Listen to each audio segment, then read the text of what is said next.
Hello, welcome to Just the Discs. My name is Brian. We talk about Blu-rays here, and I have a new discs update. I'm going to do these a little smaller, so I don't have to have you guys sit there for 50 minutes. Anyway, this is what I'm talking about on this update, so you can get a look.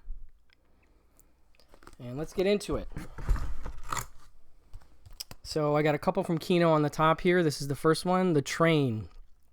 This is a film by John Frankenheimer and one of my favorite movies of all time. No kidding. Here is the inside and the alternate artwork. Looks like that. This has been issued before. Twilight Time put this out at least once and maybe twice. I can't remember now if they reissued at some point, but this is the newest version. I don't think the transfer is any different, but the transfer always looked very good, so I'm not too worried about that. But yeah, so this movie, Burt Lancaster stars as a gentleman who is trying to stop a German officer who is trying to steal a whole bunch of French paintings, like really valuable, Picasso, like just the absolute heritage of France kind of French paintings, because the Allies are sort of closing in on the Germans, and he feels like he can steal these and, get away with it at this point. And between some resistance folks and some people working on the train sort of line, Lancaster mounts an attempt to stop the train from getting where it's supposed to go. And it is just this incredible battle of wills between Lancaster's character and this German officer. Both are incredibly stubborn, and it just makes for one of the greatest cinematic, confrontations of all time. It is one of my favorite war movies. It's just literally like top 10 films good for me. I think it is my favorite Frankenheimer movie. So, really, really good stuff. I was really excited that Kino is reissuing this. You got some features on here. There is some new stuff that wasn't on the previously issued Twilight Time version. So you have the old commentary from Frankenheimer himself, which is great. And then there's an audio commentary, this is new, by filmmaker, historian Steve Mitchell and Combat Films American Realism author Stephen J. Rubin. I feel like he did a commentary on Force 10 from Navarone, and that was good. There is an isolated score by Maurice Jarre, which I think was also on the Twilight Time disc. Booklet essay by film historian Julie Kirgo, it's also Twilight Time. And Trailers from Hell with Brian Trenchard Smith. But I can't recommend The Train highly enough. Absolutely a must-own. This is just fantastic stuff. Beautiful black and white. It's only 1:66:1, so it's not a widescreen movie, but like I said, really, really good stuff. The Train. Then we have Tinterrera. This is part of a group of titles that Kino is distributing with Scorpion Releasing. You can see them on the back there. So this is ostensibly a killer shark movie. It looks like it. And it is, kind of. Here is the alternate artwork.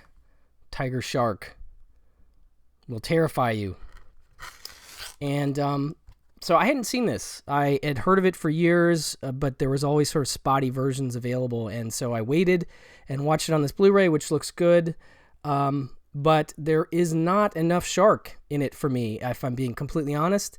It also has some cool actors in it. It has Hugo Stiglitz, who is in a movie that my podcast partner Elric Kane loves called Night of a Thousand Cats, which is also directed by Rene Cardona Jr., who directed this movie.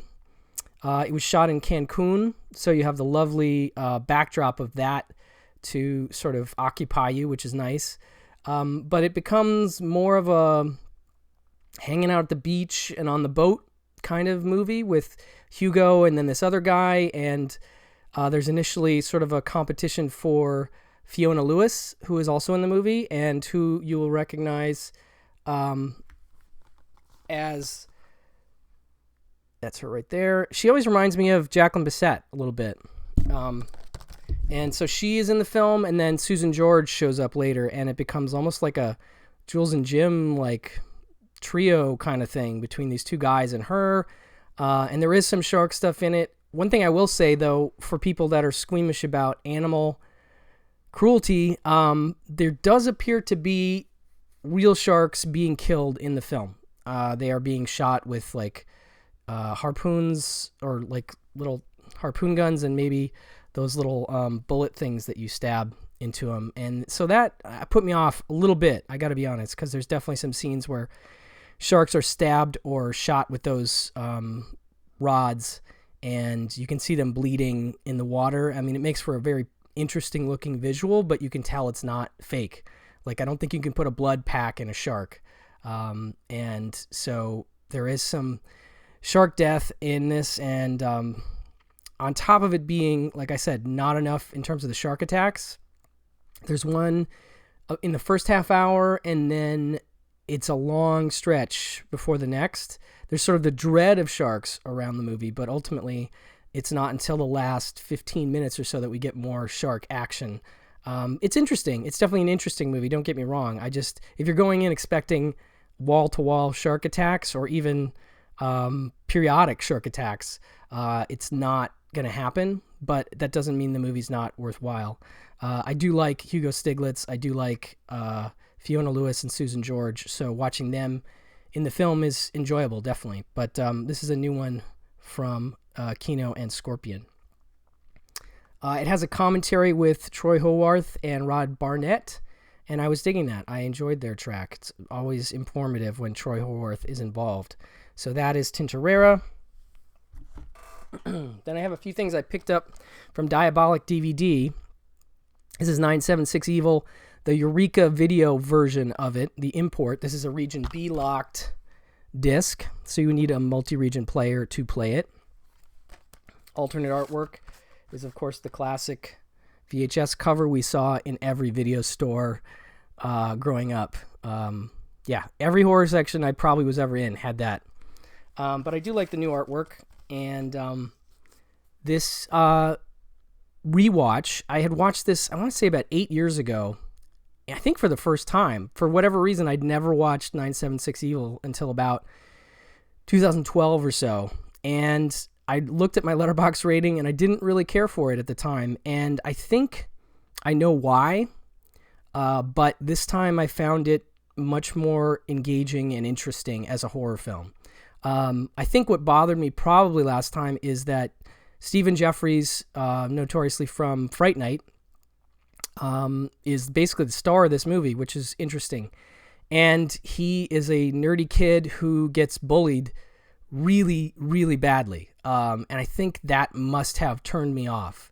There's a group of terrible bully folks that are seen like dunking him in a toilet, repeatedly. And there's a point where he's just like, please stop. And they're still doing it. And there's one particular barrage of bullying that ends with the bullies, jumping up and down on a tipped over dumpster with the top closed. Like, one is jumping on top of it, another one's just kicking it. And you're just like, what the heck are they doing? And they do it for a good minute or so, and then they, run away. And then the thing opens, and Stephen Jeffries comes out, and he just looks horrible because he's been inside the whole time while they've been banging on it. And I'm like, that is really brutal bullying. Like, these guys are terrible people, which obviously, what's going to happen. There's this 976 number you call and you get your horror scope, and people seem to be getting addicted to it. And Robert Picardo is the voice. And, eventually the Stephen Jeffries character becomes sort of a demon. And it's sort of through this service that he's possessed by this demon or whatever's happening.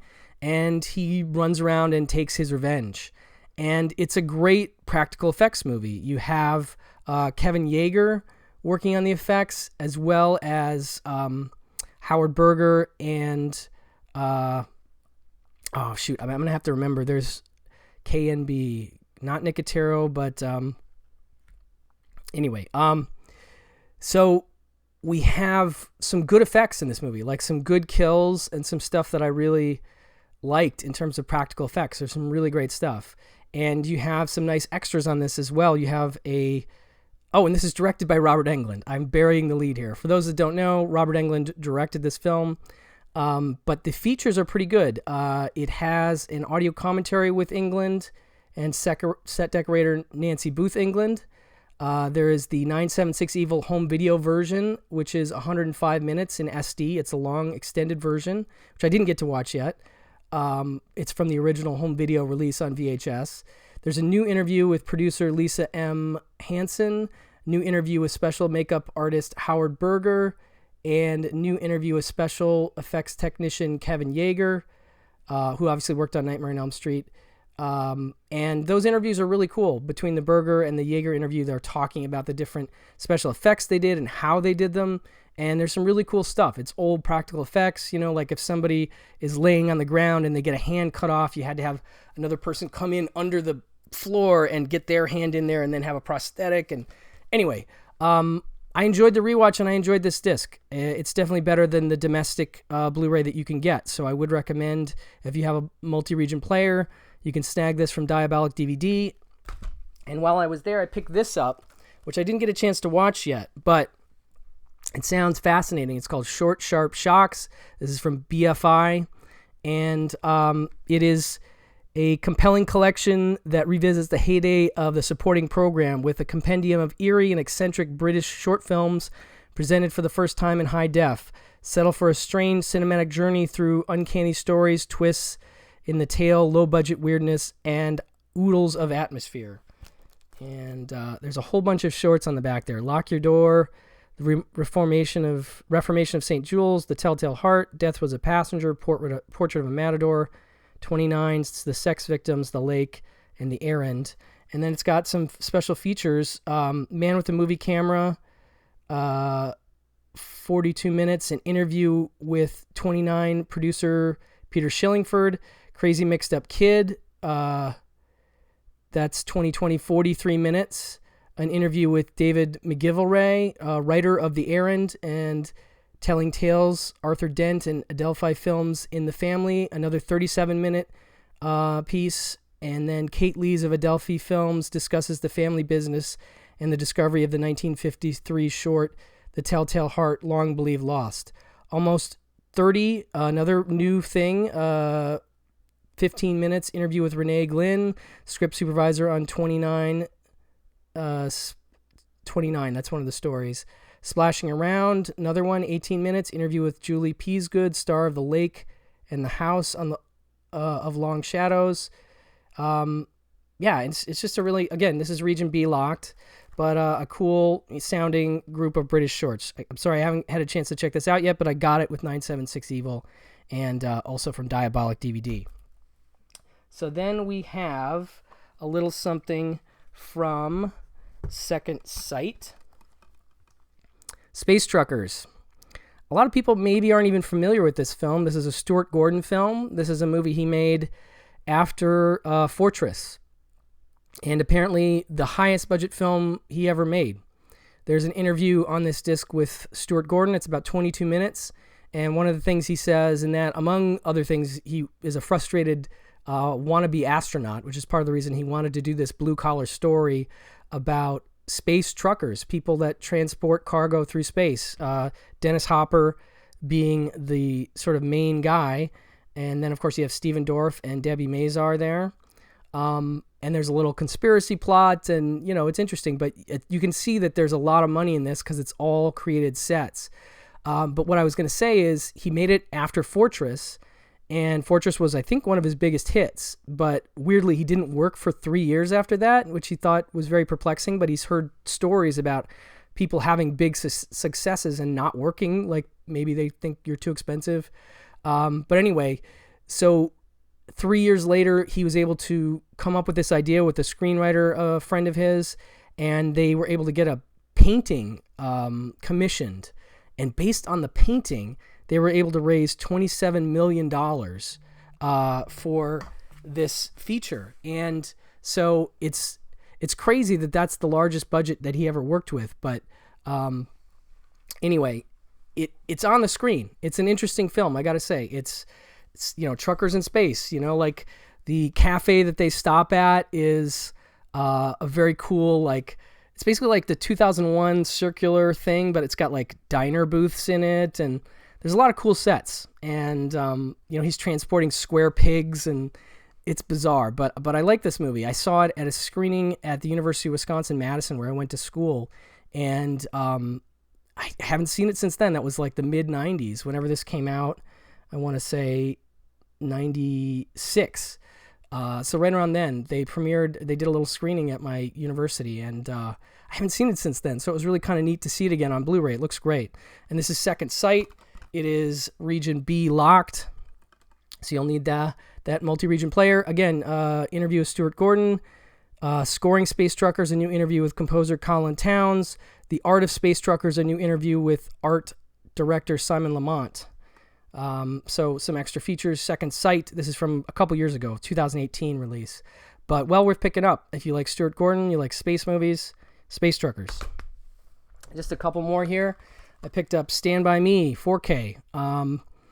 This is one of those films that's interestingly, there is no digital code. This movie, I don't think, is available streaming in UHD, so you can only get it in UHD on 4K. So that's one of the reasons I picked it up. I do own some stuff digitally in UHD, but this one I don't have. And I hadn't seen it in a while, but it holds up. It's a great coming-of-age film, a great cast: Will Wheaton, River Phoenix, Corey Feldman, Jerry O'Connell, Kiefer Sutherland, and more. A bunch of kids going to look at a dead body near the railroad tracks, set in the 60s, with a great soundtrack, based on a story by Stephen King. And it looks great. It really does look good in this edition. It was on sale for a minute, but now I think the price has gone back up, unfortunately. It has a picture-in-picture commentary with Rob Reiner, director, actors Will Wheaton and Corey Feldman. That's an interesting feature.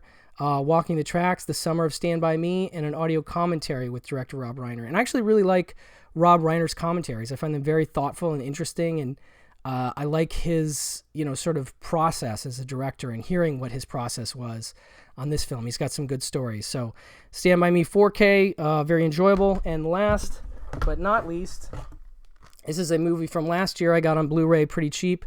It's called Alone. It is a remake, I believe, of a Scandinavian film by the same name, I think, or maybe not. But it's directed by John Hyams, who's Peter Hyams' son, who's directed some other films before. But this is definitely one that got my attention. Basically, it's about a woman driving cross-country from her home to move into a new place. She's got a U-Haul behind her, and she is in the deep sort of woods, sort of looking like the Pacific Northwest. I'm not exactly sure if it says where it is. Yeah, it is Pacific Northwest. And early on, she sort of runs into this very creepy dude who just keeps showing up and keeps acting creepy. And I don't want to give away too much, but let's just say things go badly for her. And even when she's trying to do everything right, she's trying to be smart about things and not make mistakes, and not, when you're watching a movie like this, you're just like, oh, don't do that thing. And for the most part, she does do the things she's supposed to do, but she still cannot avoid the problems that she runs into. And it's just a really great thriller. Like, it just builds and builds into this confrontational movie that I just, again, I don't want to spoil too much. I really rather people just see this one. But it's really a pretty solid horror thriller from last year, and one that my wife and son and I watched and were like very edge of our seats with. I know this one's available digitally as well. The Blu-ray has a making of on it, which was cool because they're filming basically all outside on location, and that is always challenging. And the main actor is named Jules Wilcox, I think. Is that right? Jules Wilcox, I'm sorry. And she is great. Like, she is asked to be put through the ringer in this movie, and she does a heck of a great job. and I really liked her performance a lot. And the creepy guy is incredibly creepy, and so it's one of those that will stick with you, and very enjoyable, worth your time. So that will do it for this update. I will be back probably a little more regularly with smaller updates like this. But if you guys like this stuff and you like the small groups, give a thumbs up, and subscribe if you haven't, please. Let me know if there's anything you've picked up recently that you like. I'd love to hear about it. Maybe I don't have it. Maybe I want it. Anyway, thank you for watching. I'll talk to you guys soon.